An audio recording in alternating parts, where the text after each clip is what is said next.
สาวโลกเนาะคือวันนี้มาพบกับเบ้าหินอยู่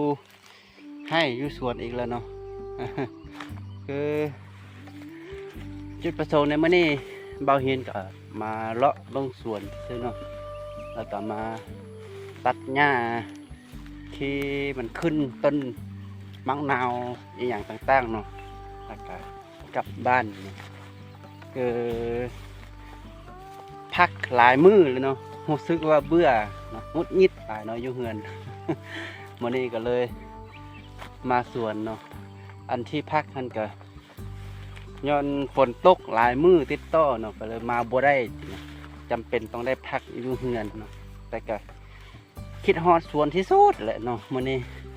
ฝนเศร้าก็เลยได้มามื้อนี้นี่เนาะก็ถือว่ามาบำบัดจิตใจ นี่มีสวนเนาะมื้อนี้จะมาเบิ่ง3บ่อนเนาะสวนนี่เพราะว่าเบ้าหินได้ปลูกอีหยังต้นมังหุงไว้นี่เนาะปลูกต้นมังหุงไว้ก็จะมาเยี่ยมมายามเบิ่งเนาะว่ามันเป็นอะไรแล้วสินะเนาะเราติดตามกันเนาะว่าเป็นจังไดบรรยากาศเป็นแบบใดเนาะนี่เนาะต้นมังหุงที่เบ้าหินปลูกไว้ใหญ่เนาะใหญ่ละเริ่มใหญ่ละ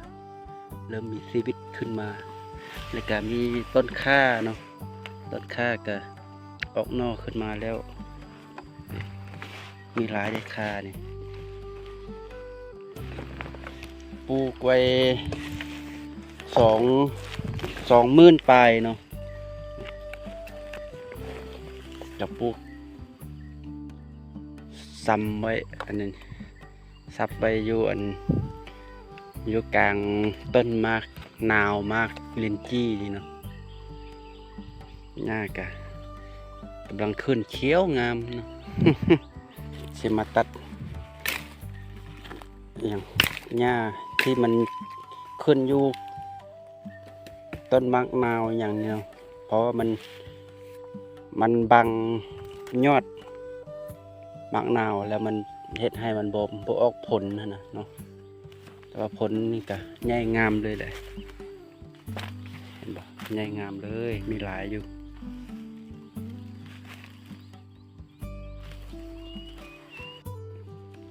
ต้นโกโก้สุกเหลืองหมดละ แต่ผู้จะไปเฮ็ดหยังสุกเหลืองหมดละมีหลายมากนะ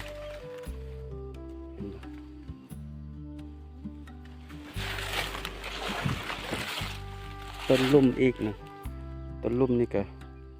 สุกเหลืองหมดละเราจะลองเอาไปบ้างเนาะไว้ตากแห้งเดี๋ยวต้นมาโกโก้นะ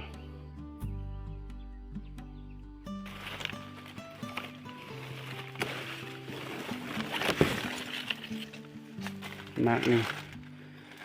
สุกหลายจนจะแห้งคาต้นเลย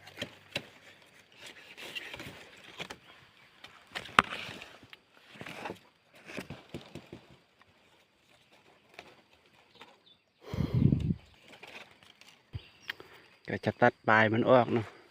เพื่อบ่ให้บังต้นมะนาวเนาะจงไว้ก็บ่มีประโยชน์เนาะ บ่มีไผฮู้เฮ็ดหรือบ่มีไผฮู้แปรรูปโกโก้นี่เนาะตะมดเต็มอันนี้แหละศัตรูพืชเนาะเดี๋ยวจะติดต่อใส่ต้นมะนาว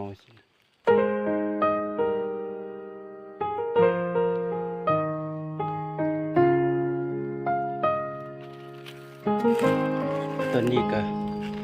สุกเหลืองสีมาก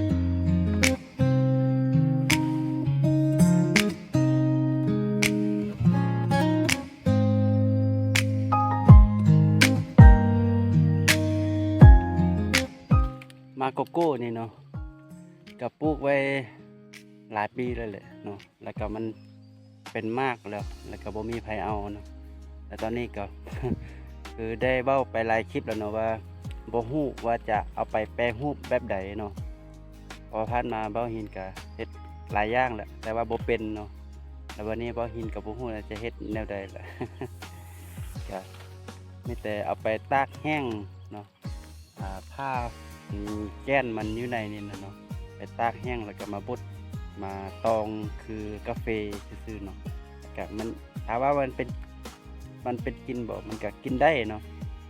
แล้วก็มันก็หอมคือช็อกโกแลตนั่นแหละแต่ว่าเราบ่ฮู้ว่าจะเอาไปเฮ็ดหยังต่อที่นอกจากที่เอามาชงเป็นคือกาแฟนั่นน่ะเนาะก็บ่ฮู้ว่าจะไปเฮ็ดขนมหั่นนะเฮ็ดแบบใดเนาะก็ลองหาวิธีอื่นบ้างเนาะหรือว่าไผมีสูตรอื่นเนาะก็สามารถทอดถอนบทเรียนเข้ามาให้เบ้าหินได้เนาะเพื่อนำไปใช้เป็นประโยชน์ในการปลูกต้นโกโก้หรือว่ามาโกโก้นี่เนาะ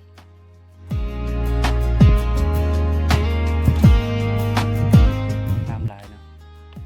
จัดอยู่ในประเภทกล้วยไม้เนาะอยู่ในประเภทกล้วยไม้หรือว่าอหย่างดอกผึ้งเนาะก็ถามว่ามันเป็นกาฟากบ่มันก็เป็นกาฟากเนาะมันก็เป็นกาฟากอันพวกที่อันศัตรูพืชอะไรเนาะแต่ว่ามันก็ให้ความงามซื่อๆเนาะแล้วมันก็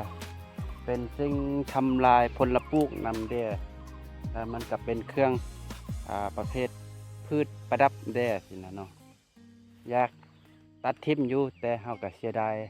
มันให้ความงามแด้สินะเนาะก็เลยจงไว้ให้มันเป็นมากแบบนี้ให้มันเป็นดอกให้เฮาชมแบบนี้งามๆนี่เนาะ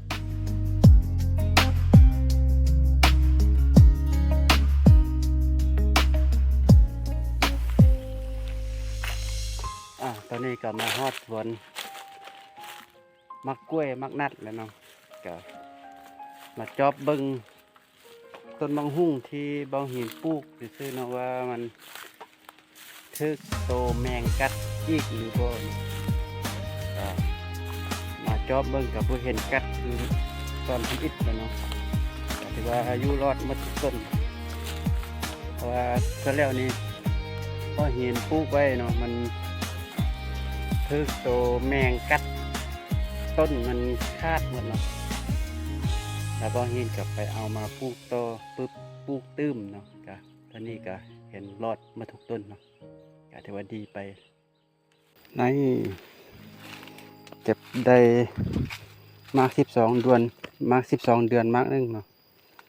มา12 เดือนเนื้อใหญ่ๆเลยเนาะเป็นมักนัดก็บ่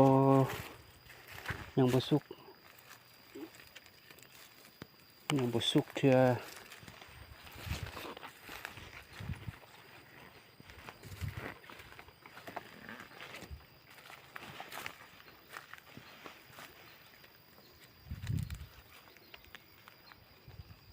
รู้สึกว่าเนื้อนี่มันเหลืองๆเลยเนาะเห็นปะโอ้เหลืองหลายเลยเด้กับเนื้อนี่ก็เหลืองเลยดิได้2 มากเนาะเนื้อสุกเลยเนี่ยสุกพอดีเนาะอันนี้ก็ยังอยู่แต่ว่ายังบ่ทันสุกหลายนะยังอยู่ลุ่มอีกอยู่เทิงอีกก็ยังบ่ทันสุกก็ได้2 มากกับเปิ้นยอดอันมักนัดหรือว่าต่อนอมักนัดเนาะจะมาปลูกคืนเนาะเพื่อออกมาตื้มเนาะเดี๋ยวปลูกไว้หลายอยู่เลยพอเก็บไปแต่ละเทื่อก็เอามาปลูกคืนเนาะอะไรเนาะสำหรับคลิปนี้เนาะเบ้าหินก็มาเยี่ยมมายามสวนหลังจากที่เบ้าหินพักไปหลายมื้อเนาะก็เมื่อนี้ได้มาบำบัดจิตใจก็จะขอลาจบเพียงเท่านี้เนาะแล้วพบกันใหม่ในคลิปต่อไป